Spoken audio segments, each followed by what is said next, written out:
Students, आपका CA final exam start होने वाला है और बच्चों को अक्सर ये लगता है कि हमने प्रिपरेशन तो बहुत अच्छी कर ली है, लेकिन एग्ज़ाम हॉल में क्या स्ट्रेटेजी फ़ॉलो करें, जिससे कि हमारा पेपर अच्छा भी हो, टाइम पे भी हो और पेपर हमारा 100% अटेम्प्ट भी हो।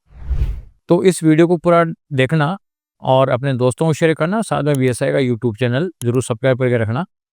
तो सबसे पहला तो आपको ये करना है कि आपको 15 मिनट का रीडिंग टाइम मिलेगा और वो केवल सब्जेक्टिव पोर्शन को पढ़ने का मिलेगा, एमसीक्यू पढ़ने के लिए नहीं मिलता। तो जब आप उस 15 मिनट में आप पेपर की रीडिंग करो, उस समय आइडेंटिफ़ाई कर लो कि कौन-सा क्वेश्चन जो है वो सबसे छोटा और ईज़ी है, उसको सबसे पहले प्रायोरिटी पे लेना है करने में। और उसके बाद जो छो ईज़ी और बड़ा क्वेश्चन और टफ क्वेश्चन सबके लास्ट में लेना है। तो कुल मिला के क्वेश्चंस की प्रायोरिटी आप सेट कर लें। और जब आपका क्योंकि आइडेंटिफाई कर लिया आपने सब्जेक्टिव का, अब आपको एमसीक्यू का पेपर मिल गया, तो एमसीक्यू भी आप स्टार्ट करना चालू करोगे। तो अब आप क्या करोगे, आप ये भूल जाओगे पहले एमसीक्यू करूँ या पहले मैं सब्जेक्टिव करूँ। आप तो एमसीक्यू में से भी जो ईजी-ईजी पोर्शन है पहले फटाफट कर लो और सब्जेक्टिव में भी ईजी-ईजी पोर्शन कर लो।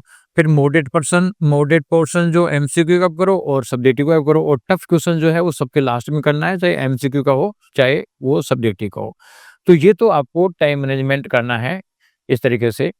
इसके अलावा आपके कुछ मैचिंग के क्वेश्चन होते हैं, जैसे बैलेंस शीट मैच नहीं हुआ, आपका कैश फ्लो मैच नहीं हुआ। तो जो मैचिंग के क्वेश्चन हैं और जब आपको सॉल्व करते हो लास्ट में मैच नहीं हुआ तो आपका दिमाग खराब हो जाता है कि यार मेरा क्वेश्चन तो हुआ ही नहीं। लेकिन ऐसे क्वेश्चंस में आपको स्टिक नहीं होना। आप अगर मैच नहीं हो रहा तो छोड़ के आगे बढ़ जाएँ, क्योंकि यहाँ आइटमाइज़ मार्किंग होती है और आइटमाइज़ मार्किंग होती है तो जितने आइटम लिख दिए उसके मार्क्स मिल जाएँगे। हो सकता है किसी एक आइटम की वजह से मैच नहीं हो रहा हो और वो आइटम का कोई मार्क्स नहीं हो या आधा मार्क्स हो, लेकिन उसके चक्कर में आपको आधा घंटा खराब कर दिया।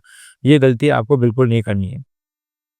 इसके अलावा क्वेश्चंस को केयरफुली रीड करें। कई बार क्वेश्चन ऐसा होता है जो अपने को लगता है कि यार ये तो मेरा पढ़ा हुआ है, मॉड्यूल में था, लेकिन उस क्वेश्चन में वो चेंज कर सकता है और ऐसा बारीक चेंज कर सकता है। इसलिए क्वेश्चंस को आप ये मत मान के चलें कि मॉड्यूल में से एज़ इट इज़ आया है।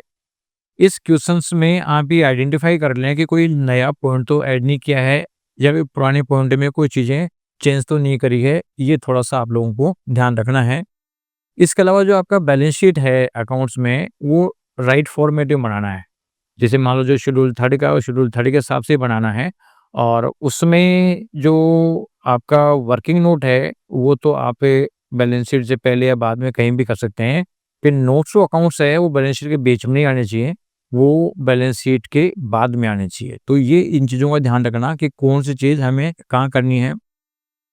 और जो ये नोट्स टू अकाउंट्स है, जैसे मान लो वर्किंग नोट बना रहे हो आप, तो वर्किंग नोट कई बार बच्चे वैसे लिख देते हैं, लेकिन उसकी हेडिंग डालो कि जैसे working note related to plant and machinery है या डेप्रिसिएशन का है, किस चीज़ का वर्किंग नोट है, आप ये लेके चलोगे तो आपकी गलती होने की संभावना नहीं रहेगी।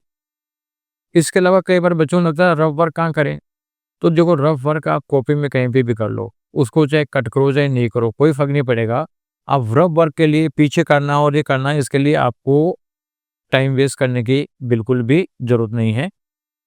इसके अलावा आपको एग्ज़ाम में टाइम मैनेजमेंट का ध्यान रखना पड़ेगा कि आप शुरू से ही थोड़ा-सा फ़ास्ट लिखना चालू करें, जिससे कि जितना टाइम बचाएँगे, तो उससे आपको बेनिफिट होगा और कोई पेपर लास्ट में छूटने की संभावना खत्म हो जाएगी। इसके अलावा आपको ये ध्यान देना है कि एग्ज़ाम के समय आपको सफिशिएंट स्लीप लेना है, यानी सफिशिएंट नींद आना ज़रूरी है। अगर आप नींद नहीं आई, आपको परेशान रहे, तो सीधी-सी बात है कि अगले दिन जो आप पढ़ के जाओगे वो याद नहीं आएगा। इसलिए साउंड स्लीप ज़रूरी है, कम से कम 6-7 घंटे की तो आपको सोना ज़रूरी है। साथ में एक काम ये भी करें कि एग्ज़ाम सेंटर पे ज़्यादा रुके नहीं और आप अपने दोस्तों से या और कोई बच्चे हैं उनसे पेपर डिस्कस नहीं करें। कई बार होता ये है कि दूसरे बच्चे ने गलत कर दिया और आपको पता है कि मैंने ये किया है और आपको गलतफ़हमी हो जाएगी मैंने गलत कर दिया और आपका दिमाग ख़राब हो सकता है और आगे के पेपर पे उसका इम्पैक्ट आ सकता है। इसलिए आपको एग्ज़ाम सेंटर पे रुकना नहीं है और न कोई कंपैरिज़न करना और घर आके भी मैच नहीं करना। या बहुत सारे जो टीचर्स हैं वो आंसर की बताते हैं, लेकिन आपको एग्ज़ाम जब तक नहीं हो जाता है, जब तक कोई चेक नहीं करना कि मेरा सही हुआ या गलत हुआ है, क्योंकि ये पैनिक क्रिएट कर सकता है और आगे के पेपरों में इफ़ेक्ट डाल सकता है। इसलिए आप पॉजिटिव रहकर और पेपर को दें और फुल्ली कॉन्फिडेंट रहें कि हाँ, पेपर कर देंगे, क्योंकि ये मत सोचो कि आपका प्रिपरेशन वीक है, बाकी का अच्छा है। सबकी प्रिपरेशन एक ही लेवल पे होती है, इसलिए पॉजिटिव रहो और पूरे जी जान से एफर्ट्स करो, आपका रिज़ल्ट बहुत बढ़िया आएगा।